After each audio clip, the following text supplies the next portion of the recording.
যে সরকার চেঞ্জ হতে সত্যি কি পরিস্থিতি চেঞ্জ হয়েছে? সত্যি কি ডেভেলপ হয়েছে? বা সত্যি কি কোনো কিছু চেঞ্জ হয়েছে? ১ম এ টিএমসি ছিল, এখন বিজেপি এসছে পশ্চিমবঙ্গের সরকারে।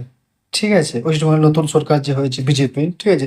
সত্যি কি কিছু চেঞ্জ হয়েছে? আপনারা কি মনে করেন? হ্যাঁ, চেঞ্জ হয়েছে।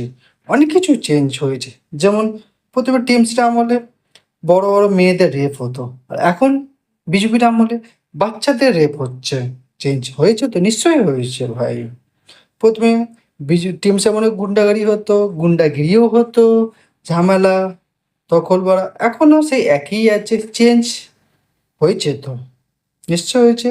১ম এ সরকারি এতে বুলডোজার চলছিল না, এখন বুলডোজার চলছে। সরকারি জমি বলে সব বুলডোজার চালাচ্ছে। ভাঙচুর করছে, গরিবদের অত্যাচার করছে, লাথি মেরে বার করে দিচ্ছে।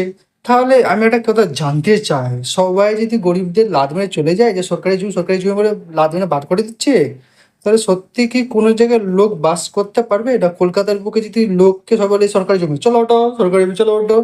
তাহলে কলকাতায় কোনো লোক আর থাকবে না। কয়েকটা ঘর দেখতে পাবে। এইখান থেকে আপনারা হাওড়ার দেখতে পাবেন। যদি সত্যি করে সরকারি জমি থেকে লোককে তুলে দেয় না, এখান থেকে আপনারা হাওড়ার ব্রিজ দেখতে পাবেন। যেখানে থাকেন, যে এরিয়ায় থাকেন। কারণ সব তো অর্ধেক 90% তো সরকারি জমি, তাই না? চেঞ্জ হয়েছে। আরে কি হবে? প্রথমেও সেই কেউ প্রোটেস্ট করলে, কেউ ধর্ণা দিলে, কেউ মিছিল বের করলে মারফাট কেলানি হতো। এখনো সেই একই হচ্ছে। ১ম টিএমসি করতো, এখন বিজেপি করছে। চেঞ্জ হয়েছে তো।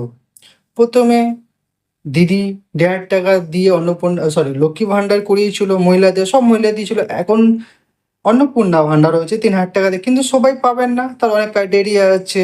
ঠিক আছে? এই দিতে হবে, সেই দেবে, হ্যাঁ দিতে হবে, ত্যান দিতে হবে। ১৪ গোষ্ঠীর ডকুমেন্টস দিতে হবে। এই থাকলে হবে না, ওই থাকলে হবে না। এটা নেই কেন, সেটা নেই কেন? বিশাল ঝামেলা। হ্যাঁ, হয়েছে চেঞ্জ। মানুষের হ্যারাসমেন্ট হয়েছে। এটাই তো হচ্ছে। আপনারা কি মনে করেন? কমেন্ট করে একটু জানান তো আমাদের।